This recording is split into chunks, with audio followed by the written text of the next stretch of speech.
O que você quis dizer com a estrutura espiritual para poder fazer exatamente essa... É a estrutura que acompanha o processo de E interiorização. como é que se chega a isso Na interiorização, na estrutura espiritual? tá, a estrutura espiritual ela está disponível, tá? Para todas as pessoas. Todos nós viemos de algum lugar. Estamos aqui de passagem. Isso aqui é uma jornada, é um pedacinho do caminho. Então, nesse momento da jornada, as informações, mais do que eu, até aqui na TV, as pessoas que você tem conversado, você percebe que as informações estão vindo muito rapidamente, muito escancaradas, com menos simbologias, né? O que antigamente era tão hermético, né? Como você começou dizendo, hoje em dia é muito mais aberta, a informação é muito mais simples, ela está vindo decodificada. E essas estruturas sempre existiram, a gente só não estava tendo acesso, talvez até por um desconhecimento a nível de consciência.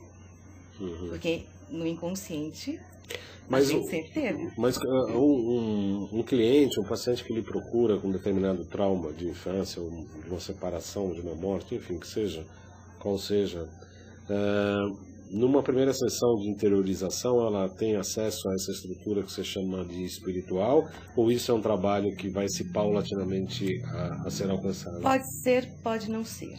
Depende do momento de evolução que ela está vivendo.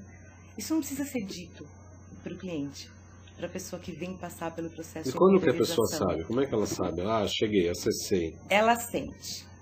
Imagina o seguinte, nem tudo que é dourado é ouro. Nem tudo que brilha é luz. Mas nem tudo que está no escuro é ruim.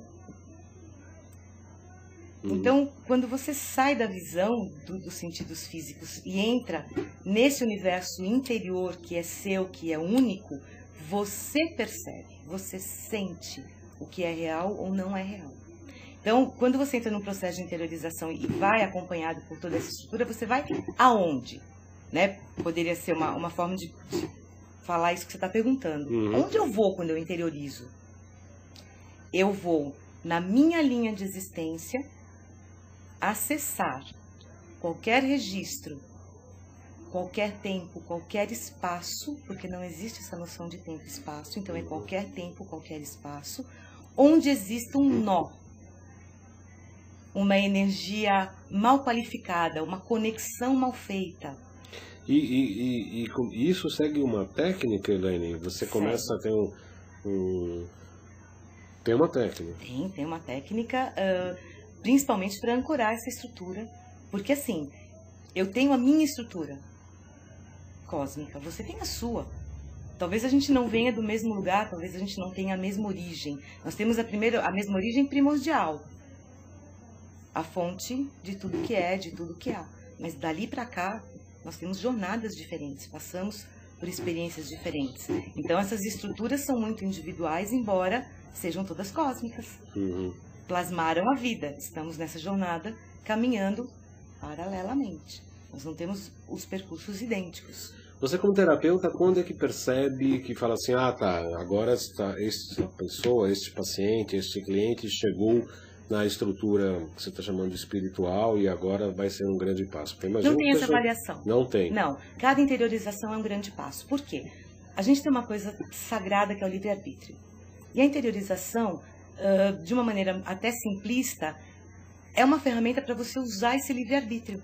Você ir lá atrás, nessas situações mal qualificadas, nessas conexões atrapalhadas que você fez em algum momento. Você vai lá e você reescolhe. Você corta, você quebra pactos, você desfaz acordos. Então, hoje, por exemplo, quanta gente você vê um problema comum, batalhando, aí, não consigo ganhar dinheiro, cadê a prosperidade? Faz ritual de prosperidade, acende vela, vai jogar a moedinha na cachoeira, vai. Ok, é um problema de prosperidade? O mundo está com um problema de dinheiro, problema financeiro? Tem isso também. Mas o que faz com que algumas pessoas não vivenciem essa experiência? Ou por que algumas pessoas são mais doentes do que outras? Em que momento esses registros se transformaram num padrão que começou a ser repetido? E você pode voltar lá e desfazer a conexão. E como você percebe que ali está o nó? Não sou eu que percebo. É o próprio cliente. É a pessoa que percebe. Porque assim, eu não tenho nem o direito de interpretar. Porque a minha jornada é diferente, os meus filtros encarnatórios são diferentes, os meus paradigmas são diferentes em função das experiências que eu tive. Eu não posso avaliar o que o outro está trazendo. Ele vai entender, ele vai compreender. O terapeuta no processo de interiorização é um facilitador para ancorar essa estrutura, para ajudar a acessar a estrutura cósmica, para ajudar a acessar, não para fazer o trabalho. Como é que é, Elaine, o processo objetivo e prático? A pessoa chega, se deita, relaxa? Não, é sentado, a gente vai sentado. Vai sentado? Vai sentado, a gente conversa o tempo inteiro. Ah, é? Não tem relaxamento? Tem relaxamento, mas é um relaxamento com extrema consciência. Né? Quando você altera a frequência das ondas cerebrais, você não precisa cair na hipnose, digamos assim, ou no sono. Você consegue um nível muito grande de relaxamento, quer dizer, reduzir muito as frequências, né, das ondas cerebrais e continuar conversando. Algumas pessoas falam extremamente baixo, eu que tenho que chegar pertinho para escutar. Algumas pessoas continuam falando como a gente está conversando aqui, só que lá dentro, olhos fechados, né, sem apelos externos. Quem lhe procura para esse tipo de terapia? Com quais tipos de problemas básicos para serem tratados? Quem que é? Problemas de relacionamento. Relacionamento homem-mulher? Não necessariamente eu com você, mas, por exemplo, o meu feminino com o masculino. Né? Uma repetição de padrões de relacionamentos difíceis. Relacionamentos com família, pai, mãe, irmãos. Repetição de padrões de dificuldades na área profissional. O tipo de trabalho que a pessoa arruma, a maneira como as pessoas lidam com ela nesses lugares, a repetição novamente do padrão, problemas de saúde crônicos, essas coisas que faz 388 exames e não aparece nada, não tem nada, tudo está bem, seus órgãos estão maravilhosos e você tem aquela dor de cabeça. E não tem nada na sua cabeça. E você tem aquela dor de estômago, você já fez endoscopia, já fez tudo que você tinha que fazer, que os médicos recomendaram, e a dor continua lá. E como é que você explica por intermédio dessa técnica? Seria o quê? Um padrão ou uma crença? Um comportamento que ficou, de uma certa maneira, riscado no disco do long play antigo, que eu gosto, eu tenho. Eu também. Você também, né? Maravilhoso. Agora estão voltando. Aquele... Né? Nossa. Aí eu conversei com o engenheiro, a paciente minha, eu falei, nossa, eu gosto tanto. Ele falou, mas é claro, né? Eu falei, por que claro? Ele falou, a reprodução digital ela é só número, é matemático. E a produção do LP, do pick-up, é baseado em efeito mecânico. Né? A agulha que vai, por um processo de conflito ali, de atrito, né, da agulha com o LP é que produz a música. É outra praia, é outra vibração, outro hertz, né? Maravilhoso aquilo.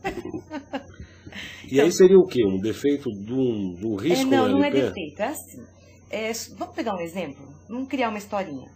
Em algum momento da existência, a pessoa fez lá alguns pactos que podem ter sido pactos pacto de pobreza, por exemplo. Ai, o dinheiro é cruel. O dinheiro, ele destrói as pessoas ficam egoístas, então nunca mais eu quero ganhar dinheiro. Porque quando eu ganho dinheiro, eu fico materialista, egoísta e esqueço que o mundo é mais do que eu mesmo. Pode ter sido um outro tipo de pacto, pode ter sido um pacto espiritual, talvez até em função de bens materiais, ou em função de um romance. Sabe aquela expressão vender a alma para o diabo? É muito antiga, porque esses pactos vêm lá de trás. Independente da figura do diabo, antigamente fazia-se muito isso. E hoje, infelizmente, um pouco menos, mas ainda, trocas, barganhas com o plano espiritual, por exemplo. Onde eu te dou isto e sirvo a você, energia espiritual, seja qual for, e em troca você me proporciona este amor, este dinheiro, este cargo, esta função, este poder, este território para eu governar. E a gente traz. A gente imagina que desencarna e tudo isso fica para trás. E fica o karma. Aí você vem pagar o karma. Não é bem assim. Quando você desencarna, esses pactos continuam valendo. Você não desfez o pacto. E o que você traz não é exatamente um karma. É o pacto que vem te acompanhando e te cobrando. Porque essas energias continuam com você. Quando você não vai lá e quebra e desfaz o acordo, é como o disco riscado. Então, mas aí eu vou te fazer uma pergunta séria. Capciosa ou capciosa, mais séria. Se quando você morre, você não rompe os acordos, os que você está chamando de acordos, pactos, etc. Conexões, né? Conexões. E por que o processo de interiorização é capaz de romper, então? Se nem a morte rompe. Porque você escolhe pela consciência, pelo livre-arbítrio, que é sagrado. Você volta lá e reescolhe uma outra coisa. Você honra o processo, porque você é hoje a somatória de tudo que você foi. Então você é o Baldão hoje, eu sou a Elaine hoje, graças a todo o percurso que eu tive. Você é graças ao percurso que você teve. Então você volta, você honra o seu processo, você revê o que foi que aconteceu, você enxerga a conexão que você tem e você desfaz essa conexão. Você simplesmente diz: eu não quero mais, eu não te sirvo mais e eu não quero mais o que você me proporciona. Foi bom naquele momento porque era o que eu sabia fazer. Hoje eu tenho outras ferramentas. Hoje eu evoluí e desenvolvi outras coisas. Eu posso reescolher. É livre-arbítrio. Você reescolhe, você assume o papel de realmente co-criar, o papel de co-criador da sua vida, da sua existência, do seu destino. Normalmente, quantas sessões são necessárias para um tratamento de um processo independente? Não tem como. Varia Não muito tem de pessoa para não. pessoa.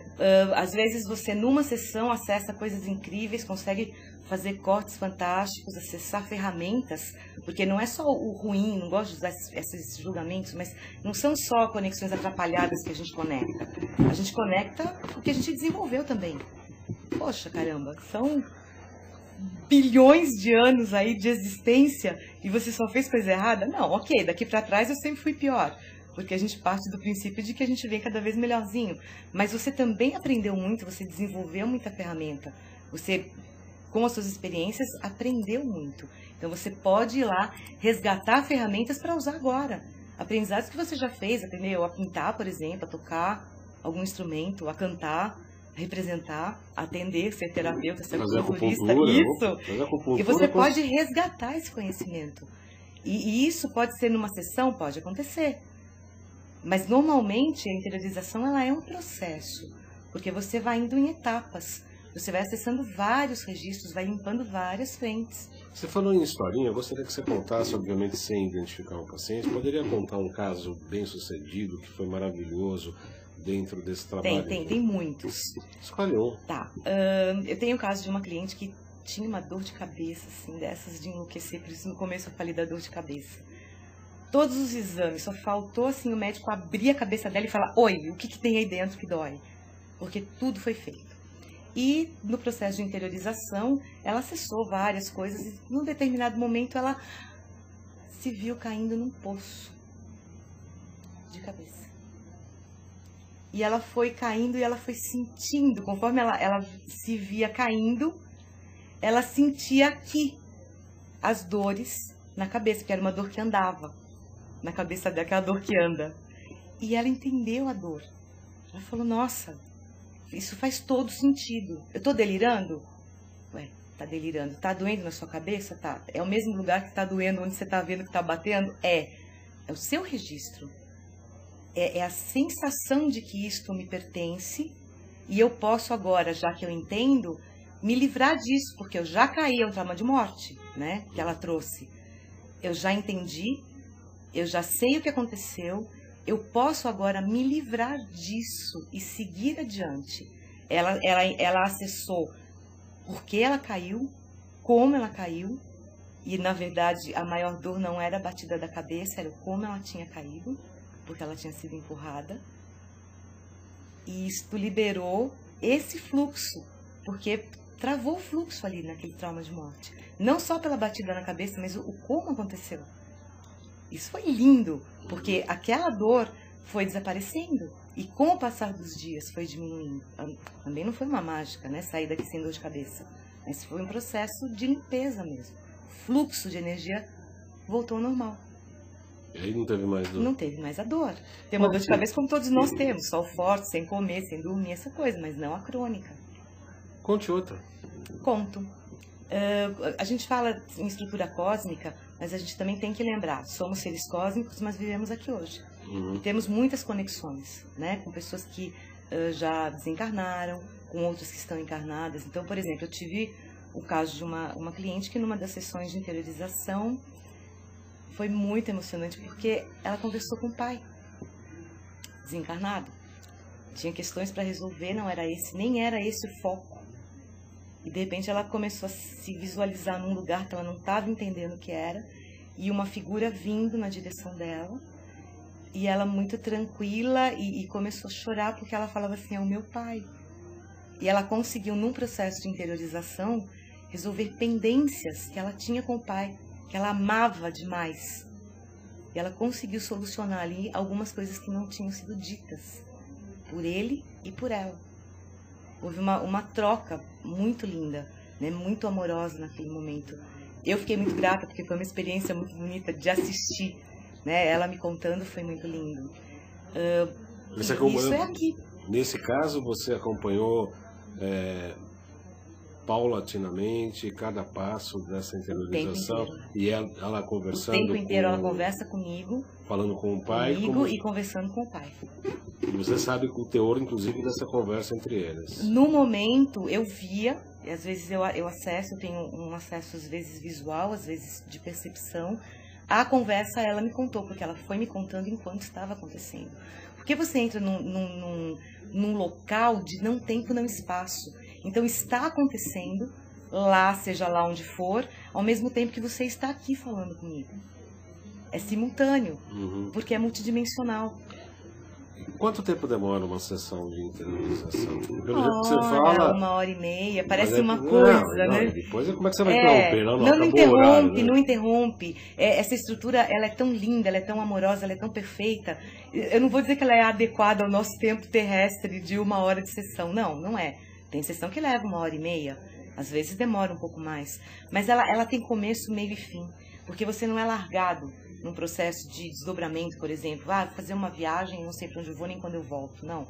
Você tem um rumo, você tem um destino. Tá? Tem uma outra história que eu acho legal contar, que esclarece algumas coisas.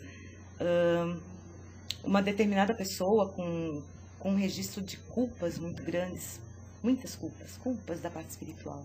A gente tem muito isso hoje. Vossos filhos e filhas profetizarão.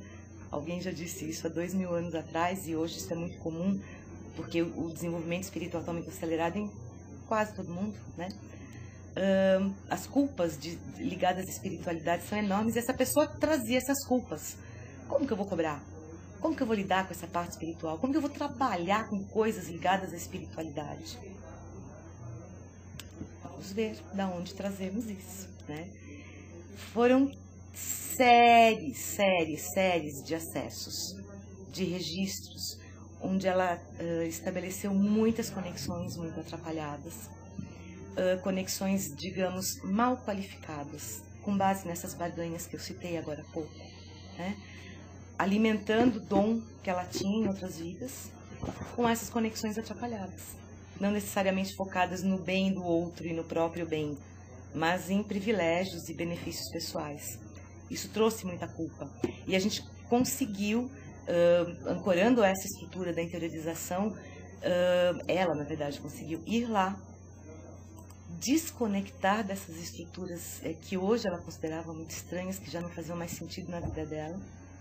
Conseguiu desfazer os pactos e os acordos que ela tinha com aqueles seres que acompanhavam a caminhada espiritual dela há muitas encarnações.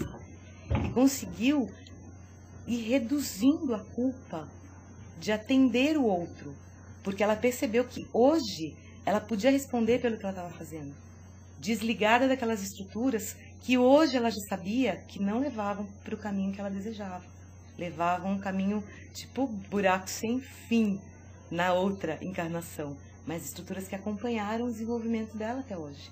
E ela conseguiu desplugar, ela conseguiu desfazer, né? Isso mexeu com a estrutura até física, porque ela tinha um frio da alma, ela tinha frio no verão, muito frio. E desplugando dessas estruturas em várias histórias, a temperatura corporal voltou ao normal, a culpa diminuiu, ela desplugou de seres, de pessoas que hoje estão encarnadas e que ela conseguiu identificar no passado, cortar vínculos que estavam feitos com pactos lá atrás, e que ela nem tinha ideia que isso existia. Ela foi acessando e cortando e libertando, porque quando você interioriza e acessa esses registros, você se liberta. E, cara, você liberta o outro também, que está lá preso com você e nem sabe. Com certeza. Isso é lindo, né? E como é que essa técnica começou a ser desenvolvida? Foi uma evolução da TVP? Como é que ela surgiu? Não. Aí eu vou entrar um pouquinho na história da Dora, né? Que trouxe a técnica. Um dia ela vai poder te contar isso pessoalmente, né? É uma história que ela conta. Ela meditava. Então, todo dia ela parava lá e meditava, silenciava e ficava lá. E um dia, depois de não sei quanto tempo, 1 ano ou 2, ela ouviu finalmente alguma coisa, que foram as seguintes palavras: silencia e ouve. Ela já estava fazendo isso e ainda mandaram ela fazer mais disso, silenciar mais e ouvir mais. E num determinado momento começaram a passar para ela essa estrutura da interiorização. Todo o trabalho de interiorização, que tem 15 anos ou mais. Isso. Foi desenvolvido aqui no Brasil. Por ela. É uma técnica que ela trouxe. Quem são as pessoas que lhe procuram? Você falou de traumas, de relacionamentos, homem e mulher, pais e família, sim, etc. Sim. São pessoas dessa... mortais como nós. Você é mortal. Deus do Olimpo. Almas eternas.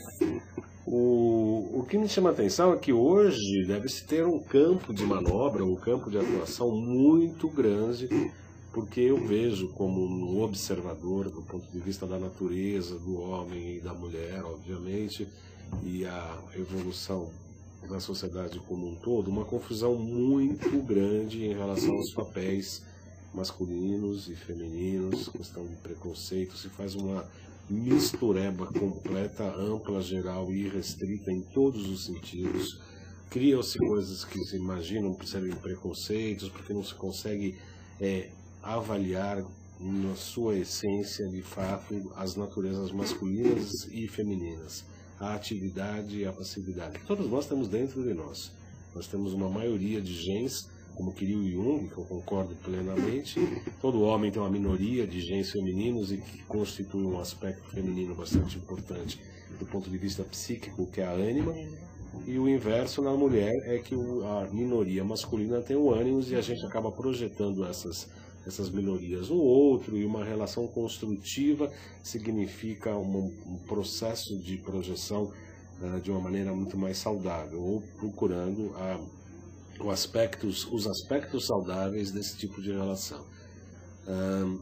Então eu vejo que está muito confusa essa questão do papel masculino, feminino, da figura do pai, da figura da mãe. Se saiu de uma repressão maior, foi com total liberdade, que também faz tanto mal quanto o excesso de repressão. Aliás, como dizia a saudável Hebe Camargo, que eu não esqueço, uma vez numa entrevista ela me disse isso, e eu posso ver isso que na prática eu tenho que concordar com ela, porque ela tem razão. É muito mais fácil você curar uma criança com excesso de limites do que uma sem limites. Eu concordo plenamente com ela. As crianças hoje estão sem limites, achando que o seu umbigo é o centro do mundo, e é muito mais difícil do que você pegar uma criança reprimida e falar assim: olha, você pode ser livre. Libera. Né? Quebra muro. Quebrar muro é mais fácil do que querer construir muros depois que a personalidade já se acha o centro do universo. Eu entendo muito que as crianças, elas testam. Né? Todo tempo. Os né? pais. Todo tempo. E elas vêm para receber limites.